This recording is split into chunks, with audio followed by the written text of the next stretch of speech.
Steven Milhausen here from DAZN, and me and him were joking around a little bit here. It's been a while since we've done a one-on-one. I'm always in the scrums. He is the head of AEW. He's the one and only Tony Khan. And, you know, we were talking beforehand. You're a very busy man. You had Dynamite last week. You had the Rampage and Battle of the Belts in Grand Rapids, Michigan. Then you went to Sammy Guevara's wedding. You were at the Hall of Fame. Then went to the Hall of Fame induction ceremony with Tony Baselli. And then now you're in Minneapolis, Minnesota. You for the owners' meetings and Dynamite. You are a busy man, my friend. Thank you, Steve. And you know how it works. There's a lot of great things happening, but yes, I'm so excited about this week. We've got Wednesday Night Dynamite on TBS, Quake by the Lake, and a lot of exciting things happening in AEW and Fulham Football Club, Jacksonville Jaguars, the NFL, and in our personal lives. And it was really nice to be able to go and celebrate Sammy and Ty and the beautiful wedding that they had. And I was just really pleased to be invited and had a great time with them. And they threw a great wedding, and it's been a great way to start a great week. And yeah, we had the NFL owners meetings today in Minneapolis, and I was due for a break on the scheduling and to save some jet fuel. And in this case, it was great to have the meeting be in the same city where we've got Wednesday Night Dynamite, Quake by the Lake on TBS. I was telling you this beforehand, but your dance moves. I was eating breakfast this morning, and I had heard some rumors you were in some videos, and I saw some stuff that you were dancing. So I had to check this out, and I got to say, Mr. Khan, 10 out of 10 there, my friend. I didn't think you could move like that. I think wrestling executives know how to dance. I don't know if that's sarcastic or if you mean it. I'm being serious. I'm being dead serious, my friend. I'm just glad you were able to keep your breakfast down, Steve. It was French toast sticks and a banana. Sounds pretty good, and I'm glad it sounds and a good way to start the day, and a better way to start the day than watching me dancing. So good. But thank you to Sammy and Ty for having me. It was a beautiful wedding, and it was a great moment. Happy for them. It looked great. No, absolutely, it looked great. And you know, me and you had we had a little bit of a conversation after Forbidden Door, and just how would you characterize everything going on right now in the company from that time at the end of June until what we're going to see tomorrow night? Well, we've come full circle, because at the start of June, we were in such an exciting place. We did one of the best shows in the history of our company. The LA Forum Dynamite was such a huge event, and it was wildly successful. Our new network boss is there. We did a huge number on TV, a sellout crowd in the Forum for a huge gate. And really that night, we knew Bryan Danielson might be out for a bit, but we just got Bryan Danielson back recently. Of course, that night CM Punk got hurt, and he's been out since.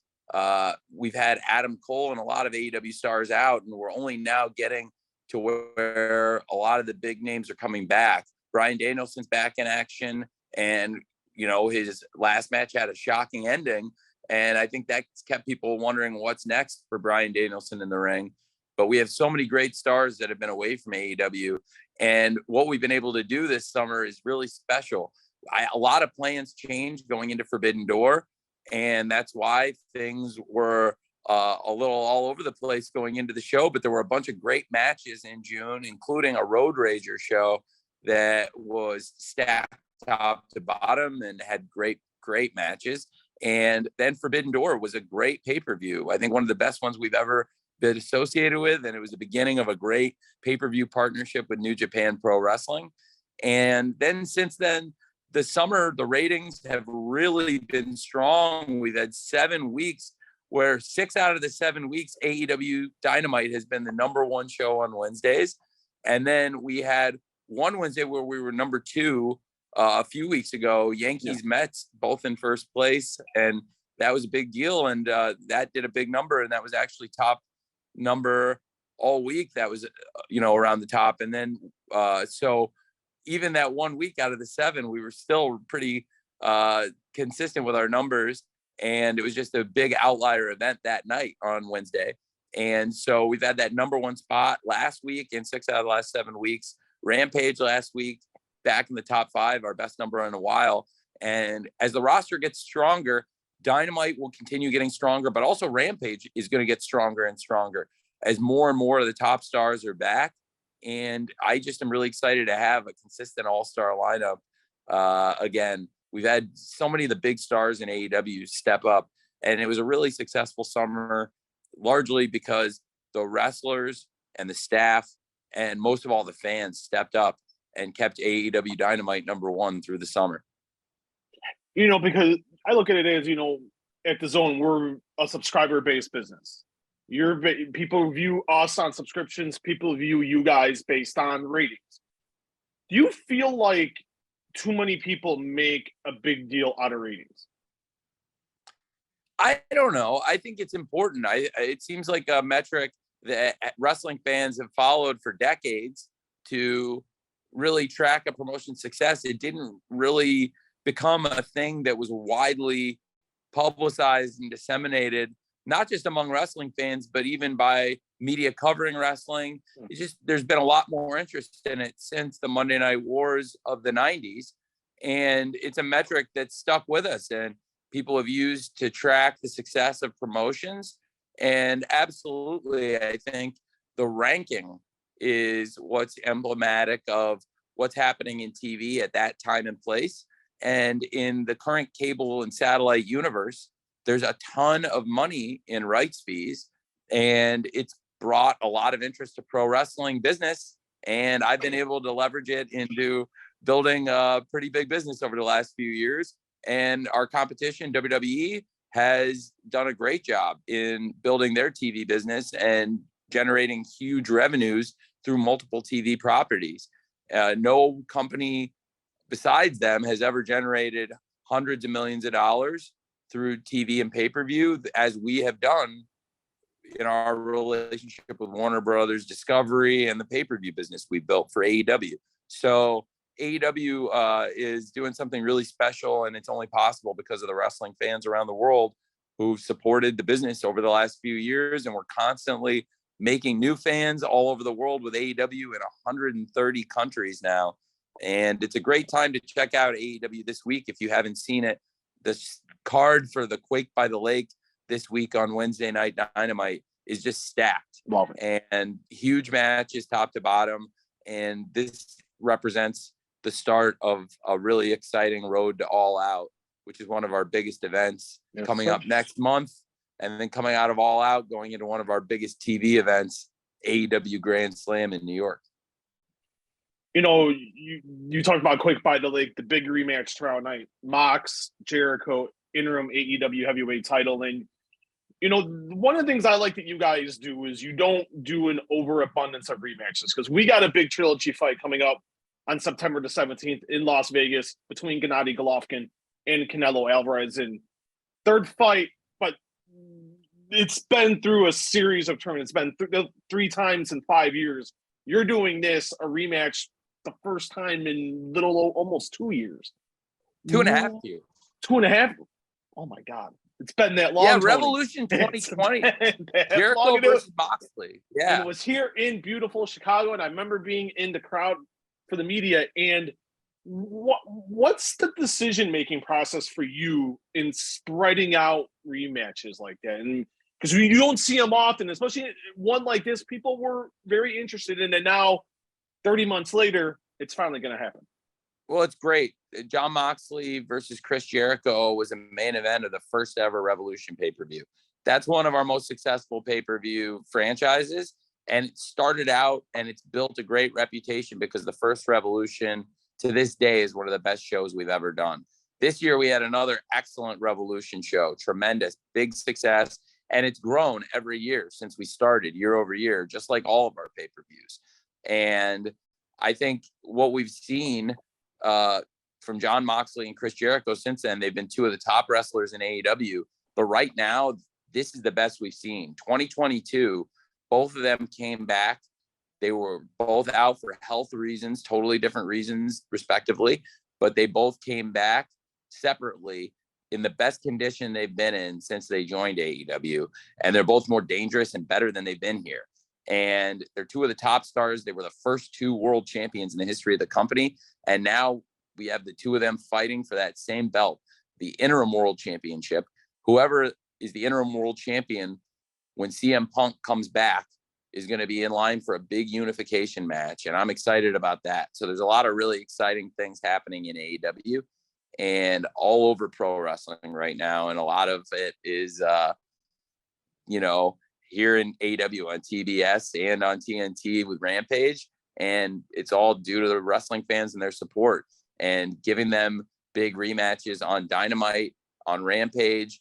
That's exciting, but also I don't want everything to be a rematch, because sometimes in this case you can save them where it really means something, a rematch from one of our big pay-per-view events, but they're not just being thrown together. These guys have had so much anger and animosity. Of course, a classic match on pay-per-view at Anarchy in the Arena this year, they were both involved in, and they were teeing off on each other, Moxley and Jericho. And they looked even better than they did 3 years ago at the original Double or Nothing when they were fighting at the end of the pay-per-view. And both of them looked even better 3 years later.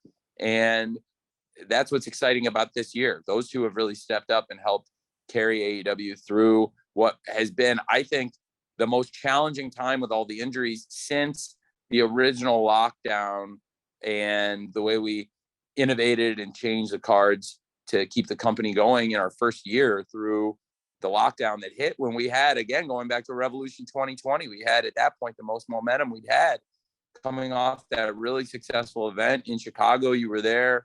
It was so well received. There's, to this day, people buzz about that show. And that's the original Jericho versus Moxley match. And we've been saving it for something special. And this year, they've been the guys, in my opinion, through the summer that helped us get through this summer more so than anybody, with Chris Jericho and Jon Moxley. So very fitting now at Quake by the Lake. That's where it's come to. There was the Anarchy in the Arena, there was the Blood and Guts, and now there's the Quake by the Lake. I love when you came up with the interim title concept, because I know it's something you took, because they do it in MMA. They don't do it as much in boxing, but they do it in boxing and the UFC.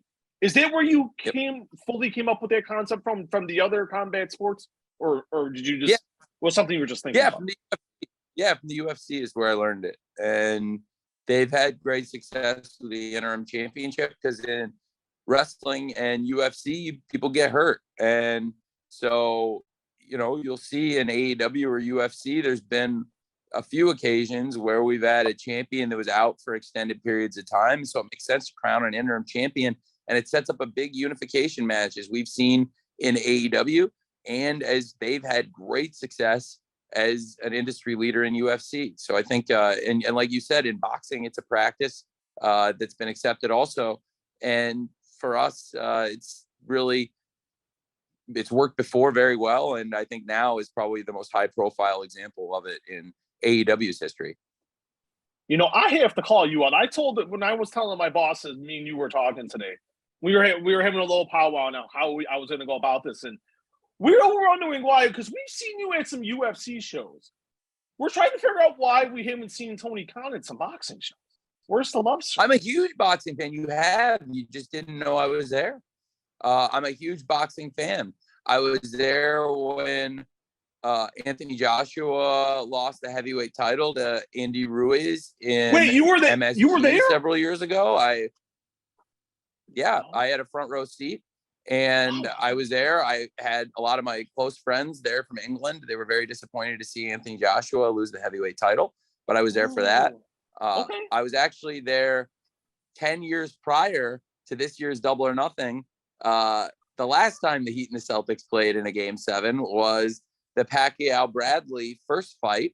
I was at that fight, which was a pretty questionable decision when Pacquiao lost the title, quote unquote. The officiating judging was probably a little suspect that night, I would say. I definitely, in my opinion, Pacquiao should have that first fight and retained the title, but I'm there for that in the MGM Grand in the summer of 2012, and also was at the Mike Tyson Andrew Golota fight at the Palace of Auburn Hills, which was later a no contest. I assure you, was a contest that Mike Tyson won because I was there, and Andrew Galata did not want to continue fighting Mike Tyson, and that was great. Zab Judah was on that show also in the semi-main event, and so I'm a huge boxing fan and have watched hundreds of boxing cards over the years on TV, HBO, and competitors, and a big HBO guy at Corporate Synergy. But to be honest, I've watched a ton of HBO boxing when their core business. I was sad to see them get out of the boxing business, but they did have a great send off with Jim Lampley and Max Kellerman and Roy Jones, and now DAZN carries that flag, and Showtime and many competitors, and Top Rank and ESPN and a lot of people in the boxing space. And you guys at DAZN have had a lot of the big fighters, and like you said, Canelo Alvarez is one of the big ones. So I follow boxing really closely. I love boxing, and as you can tell, and could talk for hours about the history of boxing and different champions and weight classes and great fights. I'm not gonna lie, I got goosebumps here, Tony Khan. Goosebumps.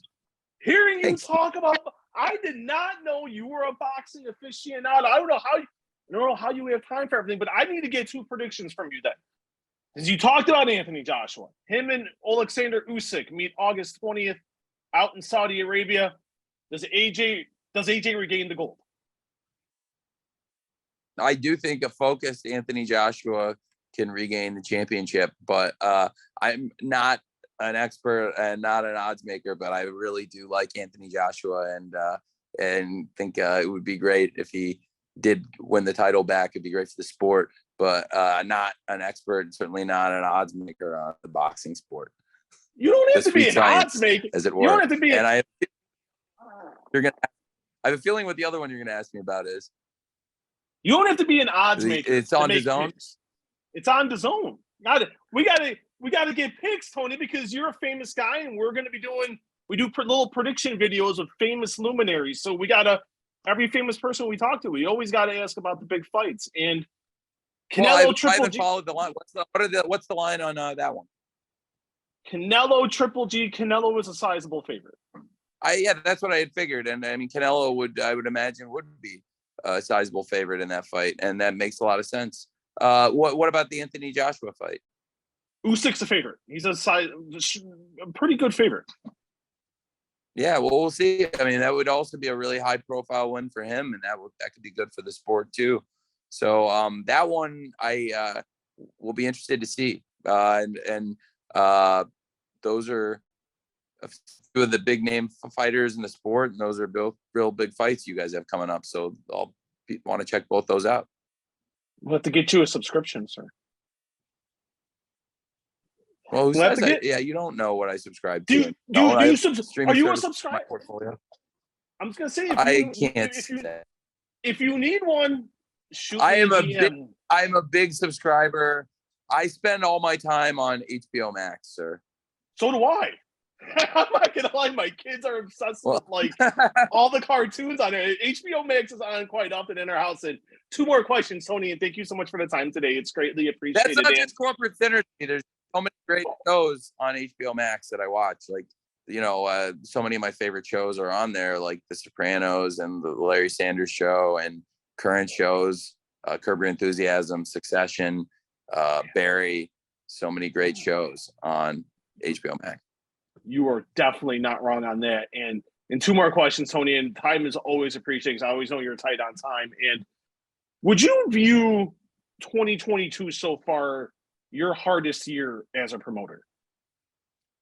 No, 2020 was by far the most challenging year we'll ever go through. Nothing will ever come close to having to put together shows, challenging times through the pandemic. Not sure if people were going to be able to come to the shows to wrestle on them or work backstage, not knowing the future of sports and not knowing the future of the world and all the uncertainty of 2020. That was all hard enough. And then later in the year, Mr. Brody Lee was such an important person to us in AEW, and John Huber, who is a beloved person in all of our lives and somebody we think about all the time. He got very sick, and it was not related to the pandemic or related to COVID, but it was at a time when a lot of people were getting sick. And so it was just a really hard year for many people. And then Losing him at the end of the year really capped off, I think, what was the hardest year in the worst possible way. So I don't think anything will come close to challenging like 2020, but 2022 has had challenges, but overall so many positives with being on the road with the live fans. And, we all celebrate John Huber and his life every day and I think about Brody all the time and on a daily basis. So I do think this has been, in some ways a challenge with some of the top stars going out, but overall in 2020, the show had never been number one once. We've done it many times since then, including 6 out of the last 7 weeks.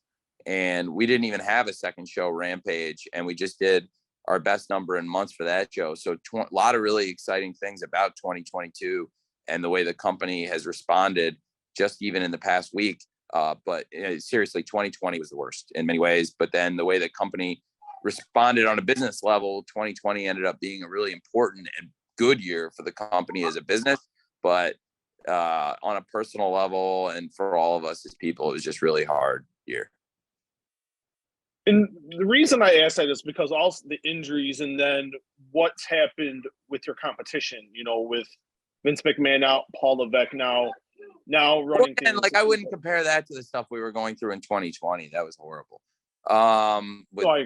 With all the pandemic and shows being shut down, no live fans, having to figure out ways around that, and Brody getting sick. So your original question was, what's the hardest year?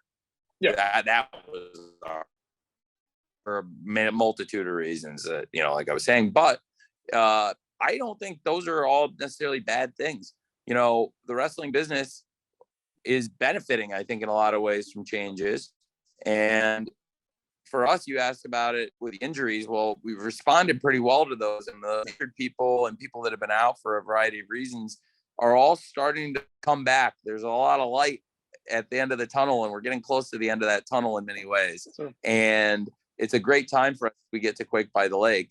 Now the competition changing, I think that's a good thing in some ways. If you like good wrestling, you're just more likely to want to see it because our competitor has been doing better shows recently than they had been doing. I think I watch them pretty often, and I think they've been better. And it seems like that's the consensus among people who watches them, people who watch them. So I do think it's, in general, if it's going to get more people watching wrestling, that's probably not going to hurt any wrestling company. And we stand to gain the most in many ways, because if you're a big wrestling fan and if you've been away and you like good wrestling, you might be saying, where are Chris Jericho and Bryan Danielson? CM Punk's back, and and a lot of exciting things. So as we get to an exciting point of a lot of people coming back to the company, but a lot of new fans also, I think, hopefully, that want to embrace the new wrestlers in AEW, and also a lot of the big names in AEW that you'll be able to see on a regular basis. People that are on the show every week and have been going all summer, like Chris Jericho and Jon Moxley. And then again, whenever CM Punk is back, there's a big setup for an undisputed championship to be crowned. And also people that have, fought through the summer. I think the coffin match on Quake by the Lake is something to be really excited about, because Brody King and Darby Allin have built up a rivalry in the Royal Rampage. It came down to the two of them, and it was a classic ending. They had a great match on Dynamite after that, and it's built to this big, exciting coffin match. They even ended up fighting at San Diego Comic-Con. And so it's been everywhere, culminating at the Quake by the Lake. So really exciting time for AEW. And I think if you're a fan of good wrestling, it'd be a great time to step back in and check it out, because right now there's a lot of good wrestling on TV, including Wednesdays on TBS and Fridays on TNT. And I want to end with this because you said something there that really caught my attention. And like you said, and I know people that watch their competition. I watch Showtime. I watch what Top Rings. We watch what Top Rings doing, so on and so forth. And does that make you work harder seeing what you're going up against and seeing what the competition is? Does that make you work harder at all, or are you that guy that just focuses on what you're doing, steers the course, and whatever they're doing, they're doing. I think I've been working as hard as I possibly can this whole time. So I think it's agree. interesting. I agree. And it can give you good ideas for yourself or thoughts on how you innovate. But overall, I just try to follow what's happening in wrestling, and I love wrestling and try to work as hard on it as I can every week. I agree with that. And Tony, why should fans watch tomorrow night? Why should fans watch Wednesday Night Dynamite, Quake by the Lake from the Target Center in Minneapolis, Minnesota on TBS 8 Eastern and 7 Central? You won't want to miss Quake by the Lake. It's a stacked night and it's an important show. It's a big wrestling card and it's like a pay-per-view quality event for free. You have TBS or can get to TBS. Anybody with cable or satellite should have it. It's on the basic tier. And it's a great, great event. You're going to see the interim world championship, the first 2 world champions ever in AEW. They only had one match. It was the main event of the first Revolution pay-per-view. It is a match that will go down in AEW history, and the rematch is something you don't want to miss because Chris Jericho is back. He's better than he's been in years, and you're going to get Lionheart Chris Jericho taking on Jon Moxley, who's on an unprecedented run, but he's also been going very hard, very fast all summer, every week, taking on new challenges in AEW and also wrestling a crazy schedule outside of AEW because Jon is crazy like that and loves wrestling, and he is not risk adverse. And that is why it's going to be an exciting match between Jericho versus Moxley. And that's a dream match for us. And it's the first time we've ever had that match on TV. Also to have the coffin match, Darby Allin versus Brody King, as I mentioned earlier, it's a rivalry. It had been building. It really got serious at the Royal Rampage. They had a great match on Dynamite. And then a fight at San Diego Comic-Con that got out of hand in front of a great panel that Warner Brothers Discovery put together for AEW as part of the great TV partnership we have on TBS with them. And also a big TBS, speaking of TBS championship match, Jade Cargill taking on somebody who's new to AEW, a new wrestler who debuted on the live Friday Night Rampage, but also a new face backstage, one of the senior coaches in AEW, Madison Rayne. And we'll see who's going to be teaching the lessons and who's going to be learning in this match, Jade versus Madison Rayne. But I think it's a very interesting match for a lot of reasons. And also very excited about the Tornado Tag match, the Lucha Brothers, Penta and Rey Fenix, taking on Andrade El Idolo and Rush, who haven't teamed in 7 years. They're 2 of the best single stars, and they formed this La Facción Ingobernables. It'd be really interesting to see how Andrade and Rush fare in a tornado tag. We're just going to let these guys go and have a great match, and that's going to be an exciting match. Also, just announced Ricky Starks, the former FTW champion, somebody who a lot of fans are really excited about. He turned down very clearly an offer to join the Factory. He got out of Team Taz. He's not going to want to join the Factory. His former tag team partner on the Independents and all over the world for a long time, Aaron Solo, is going to take him on. They know each other really well. Aaron Solo definitely might have a playbook to upset Ricky Starks. So that's exciting to see also, and should be a great match. And just top to bottom, it'd be a really great night of pro wrestling. Great to see FTR back in AEW for the first time since Death Before Dishonor, when they got through a classic match, one of the best matches in years, maybe the match of the year, defending the titles 2 out of 3 falls against the Briscoes. Lot to look forward to. And also we're on the road to All Out. So I'll be sure to make some announcements and have some fun things for the fans to look forward to. So it's going to be a great night of wrestling, and you won't want to miss it on TBS. Before you came on, I told John Ricky Starks is the guy. That's the guy. That's the guy, Tony. That is, you got a lot of guys, but that promo he cut after losing the Hook,